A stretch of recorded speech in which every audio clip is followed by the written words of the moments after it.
Oh, now we're recording. No, I paused.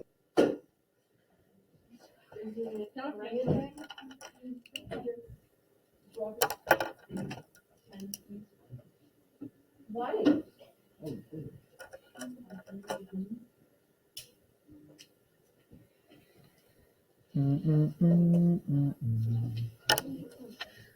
To be inextricably connected. Nope. Inextricably means to be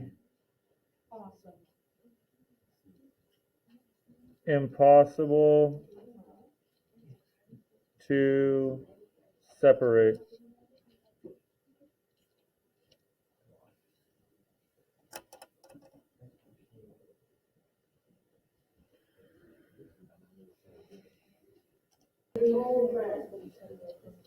So we've come here today, traumatized with shameful conditions. In a sense, we've come to our nation's capital to cash a check.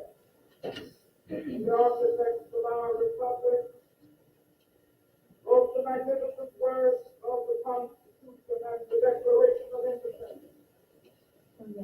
They were signing a promissory note with every American was to fall out. This note was a promise to all men. Yes, black men as well as white men. To be guaranteed the unalienable rights of life, liberty, and the pursuit of happiness. It is obvious today that America has defaulted on this promissory note insofar as our citizens of color are concerned. Pause. Instead of honoring Pause. There you go. Good job, computer. We learned this word 2 days ago. Defaulted means to Miss your is to not pay someone back, especially a bank. Thank you. America has not paid people of color. America has not paid the promise that it made to people of color.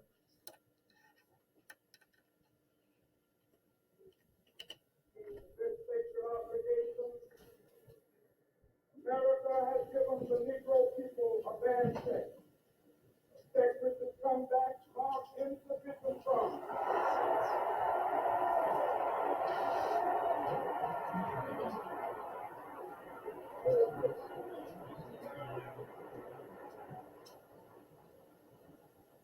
But we refuse to believe that the Bank of Justice is bankrupt. We refuse to believe that there are insufficient funds and the great bulk of opportunity of this nation. So we've come to cash this check, a check that will give us upon demand the riches of freedom and the security of justice.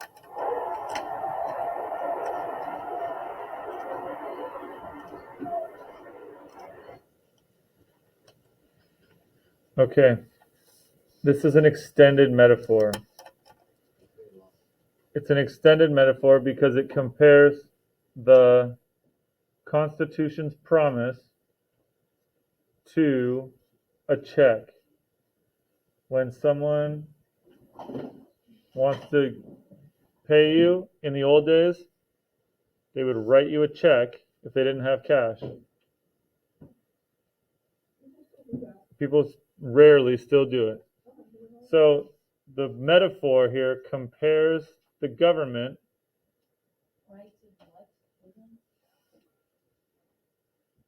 rights and freedoms. Yep. The check is the rights and freedoms from the Constitution.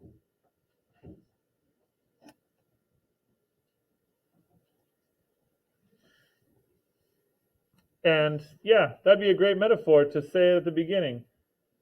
If you say it one time, it's just a metaphor. But he continues, he says that the Constitution and the Declaration are a check. And then he goes on and says that we can inherit. To fall heir means to inherit. And he goes on to say that America has defaulted. That's a bank word for not paying. And promissory note is another old-fashioned word for check. And a bad check, a check, insufficient funds, bankrupt. These are all finance words, continuing the metaphor, making it extended. It's 2 paragraphs long to make this comparison. It's all of paragraph 4 and 5. It's pretty special. Okay. Next paragraph is number 6. We're going to look for repetition. Here we go.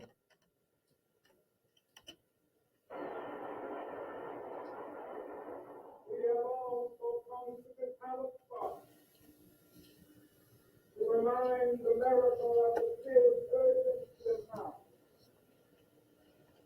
This is no time to engage in the luxury of cooling off or to take the tranquilizing drug of gradualism.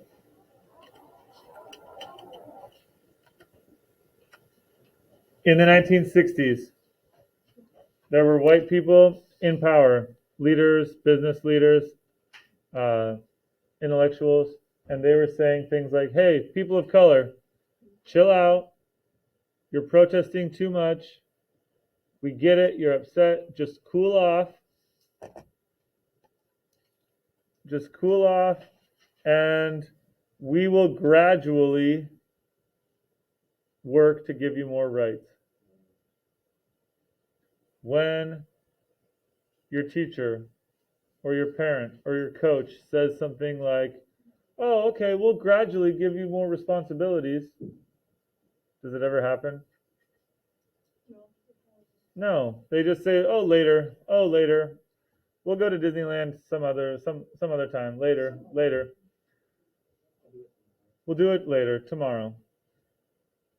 And Dr. Martin Luther King Jr. says, no, this is no time to cool off. We're not going to chill.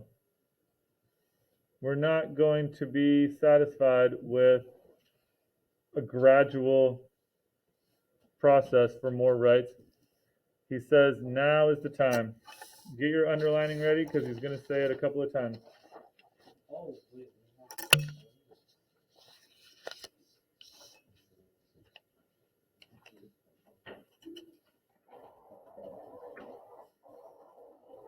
Now is the time to make real the promises of democracy.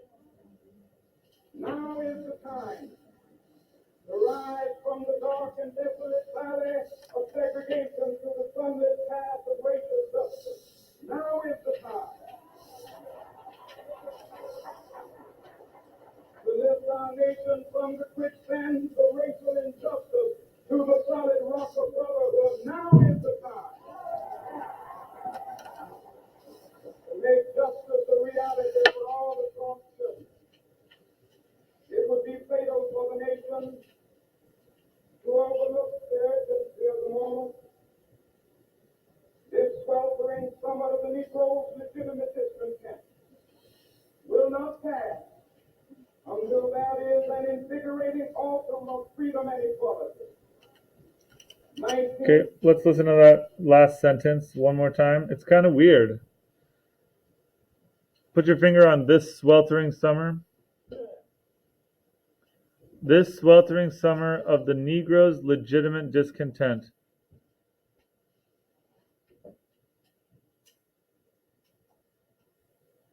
Okay, listen to it one more time.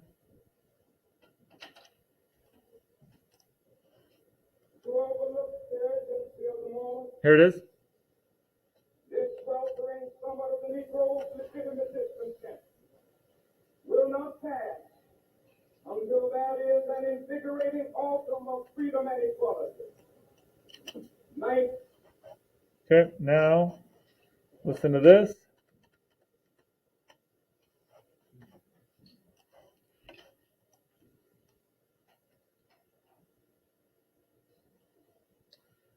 Oh, computer, I want to believe in you. I would say one of these years. Come on. You can do it, computer. The winds are about discontent, make glorious summer by the son of the old. Okay, 2 more times. Now as the winds are about discontent, make glorious summer by the son of the old.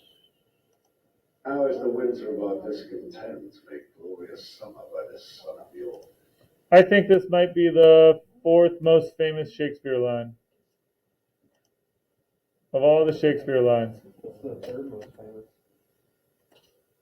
Okay, you got me, I don't know. All's well that ends well?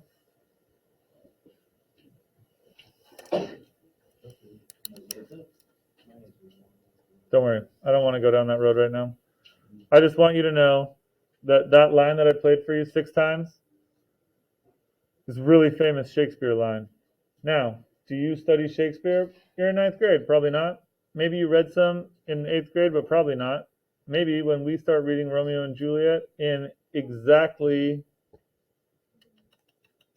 4 weeks and 4 weeks and 4 days. We'll start on Monday. So 4.5 weeks from now. In 4.5 weeks, when we start Romeo and Juliet, that might be your first chance of Shakespeare. Yep. So look, please. We're going to do a little bit of acting, a lot of watching movies, and a little bit of reading, and a little bit of drawing, and a little bit of painting, and a little bit of other stuff I haven't decided yet. Don't worry, Ashton, it'll be fun. Or at least it won't be awful. Isaac, thank you. Listen, please. This sweltering summer of the Negro's legitimate discontent. Do you see what Dr. Martin Luther King Jr. did here? He swapped the season. The Shakespeare said, now is the winter of our discontent. And he changed it and added some words. But this sentence here is based on the Shakespeare sentence. Now, there's a special fancy word that I want you to know. Quentin, I gave you that pen. Nope, never mind. Are you playing with tape? Okay, don't do that either. Take some notes, bud. This is a fancy English word. Allusion. An allusion. Not something a magician does or a wizard. That's an illusion. Oh, illusion. I know what that means. What is it? That's like when you go out of the text to make a reference to something. Yeah. Yep. I learned that in like, I don't know. It was A reference or connection to another, well, we'll say to a famous story. Is that what those 3 dots are supposed to be? Illusion, but it's not. Nope, I put those 3 dots because I don't tell every class about this, depending on how much time we have. You're special. Okay, is it important for Dr. Martin Luther King Jr. to show his audience that he knows Shakespeare? Why does a black speaker have to make extra effort to prove to his white audience? The audience is mostly black. Well, mixed. It's a big mix. There were a lot of black people in the audience, but there were also a lot of white people in the audience. Why does he have to make this effort to show that he's a smart guy, that he knows his Shakespeare?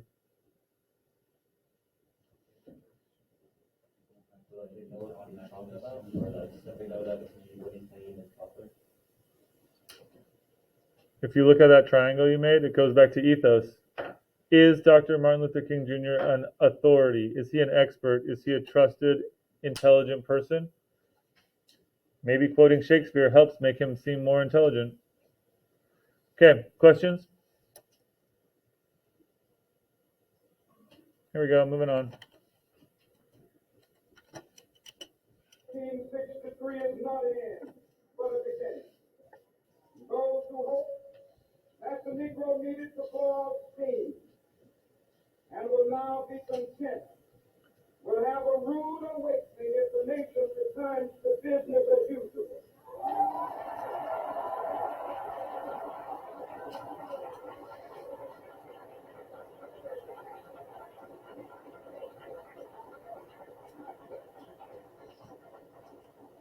Thou wilt be neither. This is kind of interesting. Do you know this word tranquility? It's peaceful. Yes. Dr. Martin Luther King Jr. says there will be neither rest nor tranquility. He's basically saying there will not be peace if America goes back as usual. There will not be peace until black people get their citizenship rights, which is kind of crazy for him to be up there in Washington, D.C., giving a speech saying there will not be peace. Where is he from? The whirlwinds of revolt will continue Georgia. to shake the foundations of our nation until the bright days of justice emerges. But that is something that I must say to my people who stand on the warm threshold which leads into the palace of justice. In the process of gaining our rightful place, we must not be guilty of wrongful deeds. Let us not seek to satisfy our thirst for freedom by drinking from the cup of bitterness and hatred.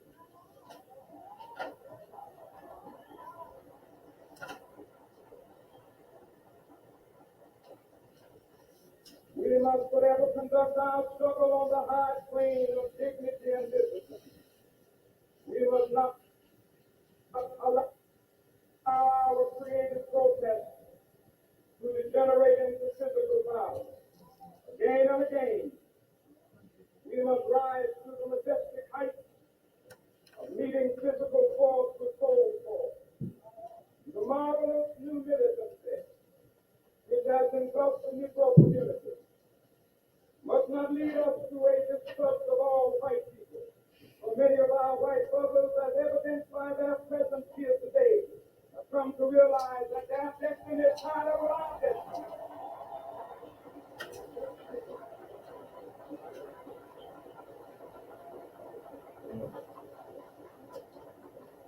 They have come to realize that their freedom is inextricably bound to our freedom. We cannot walk alone. And as we walk, we must make the pledge that we shall always march ahead. We cannot turn back. Okay, so now it's time for math. I'm going to use 3 colors, so hopefully you can get this as best you can. He says white people, well, he says white brothers. White people have come to realize that their destiny is tied up with our destiny. They have come to realize that their freedom is inextricably bound to our freedom. There it is, inextricably. You knew it was going to show up at some point. So, this is parallelism.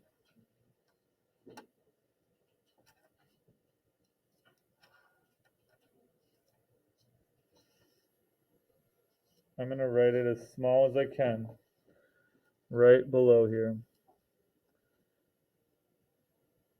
White people have come to realize, and I'm going to switch colors.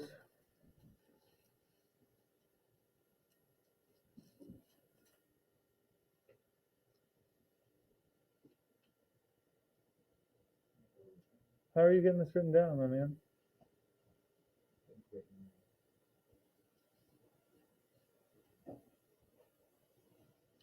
Let me hit the pause button here. White people have come to realize their destiny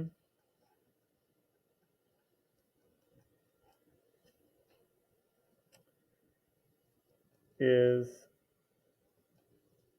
tied up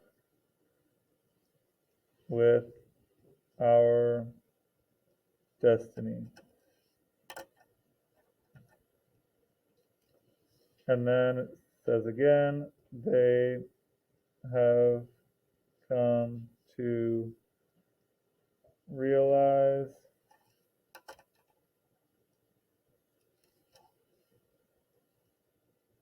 their freedom is inextricably bound to our freedom.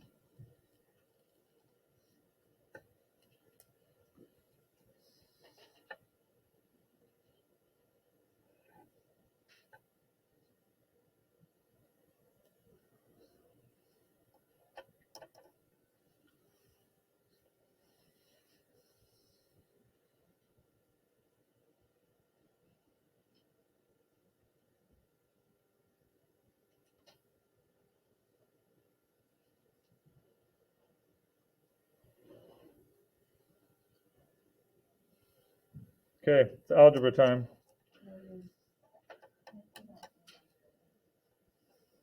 Is inextricably. I'm copying this sentence right here. Okay, let's put a variable here. What's the first variable we use, Brian? Which variable? If you're going to do algebra and you need to have a variable, what do you use? Oh yeah, we could use x. Let's use a instead. Okay. No, we can do x. That's fine. Okay, so x equals white people have come to realize. And their destiny, this will be our y variable. Since it's a sentence, x equals y.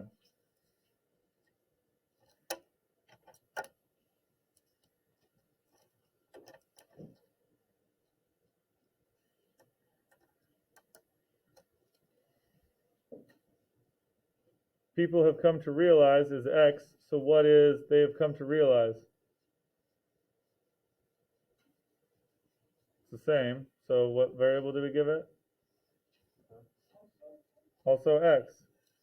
And it's a sentence here, so x equals z. So now we have x equals y, and we also have x equals z. So that might be y or x equals y. And it means that y and z are equal. And we sometimes do 3 dots, which means therefore. Therefore, y equals z.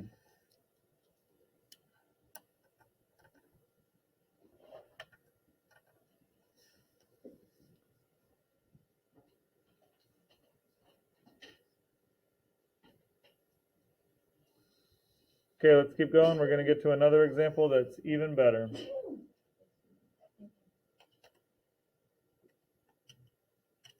Conquering back. There are those who ask in the liberties of civil rights, when will you be satisfied? We can never be satisfied as long as the Negro is the victim of the unspeakable horrors of police brutality. We can never be satisfied. As long as our body is heavy with the fatigue of travel, cannot gain lodging in the motels of the highways and the hotels of the city.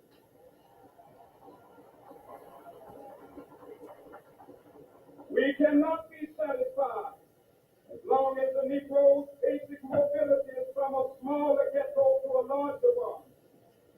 We can never be satisfied as long as our children are stripped of their selfhood and robbed of their dignity by signs stating for whites only.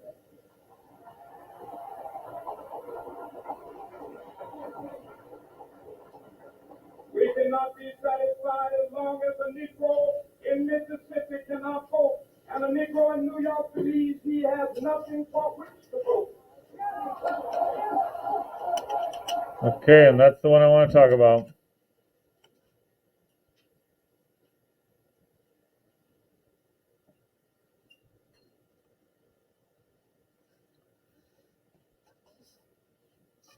I wish that it wasn't on 2 pages. I wish it wasn't on the front side and then on to the next side.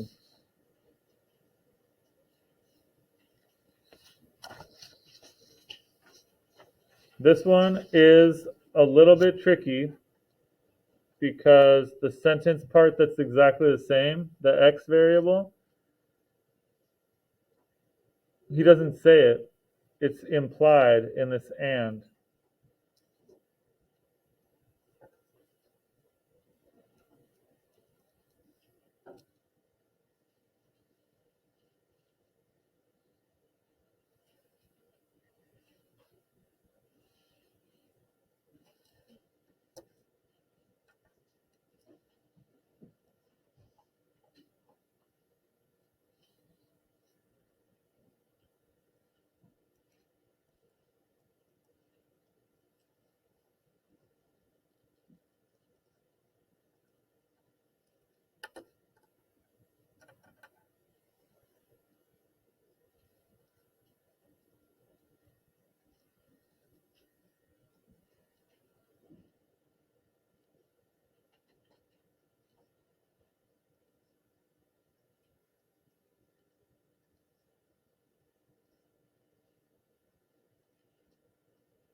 So my question for you, now that, oh, you're still writing.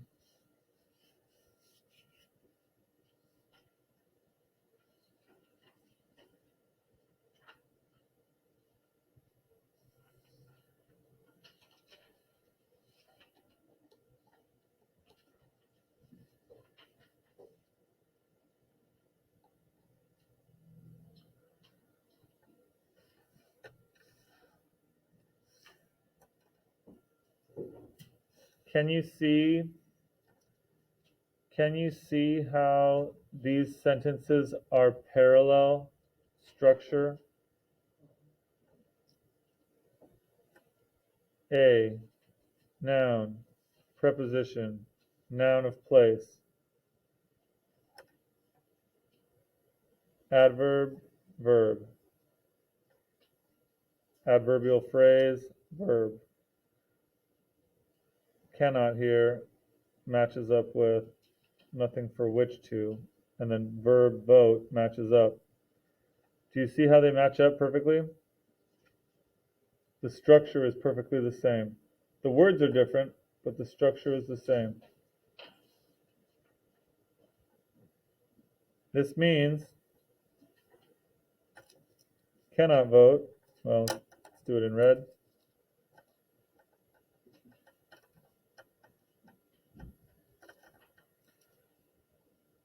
Equals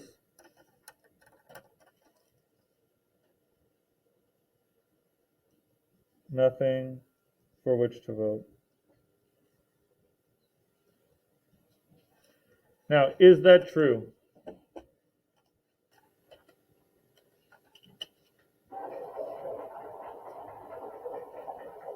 No, no, we are not satisfied, and we will not be satisfied until justice rolls down like waters and righteousness like a mighty stream.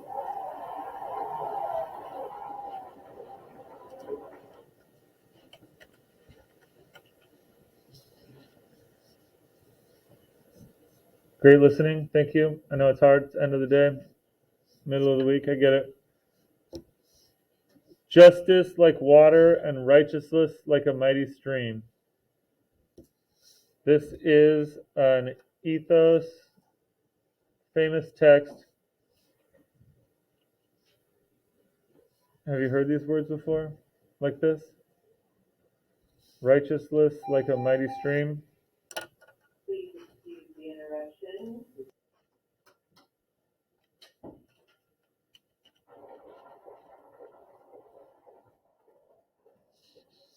I am not unmindful that some of you have come here out of great trials and tribulations. Some of you have come fresh from narrow jail. Some of you have come from areas where your quest for freedom left you battered by the storms of persecution, staggered by the winds of police brutality. You have been the veterans of creative suffering. Continue to work with the faith that unearned suffering is redemptive. Go back to Mississippi. Go back to Alabama. Go back to South Carolina. Go back to Georgia. Go back to Louisiana. Go back to the slums and ghettos of our northern cities. Knowing that somehow this situation can and will be changed. Let us not wallow in the valley of despair. I say to you today, my friends,